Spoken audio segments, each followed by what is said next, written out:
સૌરાષ્ટ્રની સૌથી મોટી ગણાતી હોસ્પિટલ જીજી હોસ્પિટલમાં જિલ્લા પોલીસ વડા પ્રેમસુખ ડેલુની આગેવાનીમાં સુરક્ષા ડ્રાઈવનું આયોજન કરવામાં આવ્યું હતું, જેમાં એલસીબી, એસઓજી સહિતની ટુકડીઓ જોડાઈ હતી। ઉલ્લેખનીય છે કે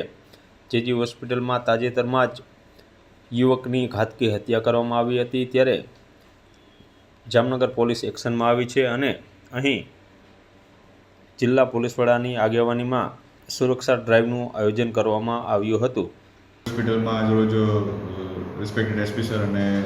જિલ્લાની તમામ પોલીસ સ્ટેશન દ્વારા એક સંયુક્ત ડ્રાઈવ રાખવામાં આવેલી હતી, જેમાં LCB, SOG, CTB, CTA, CTC ડિવિઝનના પોલીસ સ્ટાફ તમામ હાજર રહ્યા હતા અને જે જીજી હોસ્પિટલમાં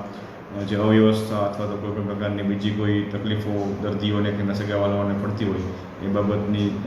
તપાસ કરવામાં આવી, તેમજ કોઈ અસામાજિક તત્વો કે બીજા કોઈ અનિચ્છનીય બનાવો ન બને તે કાયદેના ભાગરૂપે, તેમજ તેના દ્વારા જે સિક્યુરિટી પૂરી પાડવામાં આવે છે હોસ્પિટલની, એ સિક્યુરિટીના કામગીરી ચેક કરવામાં આવી અને હવેથી કોઈ પણ પ્રકારનો બનાવ ન બને તે બાબતે સિક્યુરિટી તેમજ અન્ય સ્ટાફને અવગત કરવામાં આવ્યા અને જે લોકલ પોલીસ સ્ટેશનનો સ્ટાફ છે તેને પણ તમામ પ્રકારની સમજ કરવામાં આવી છે।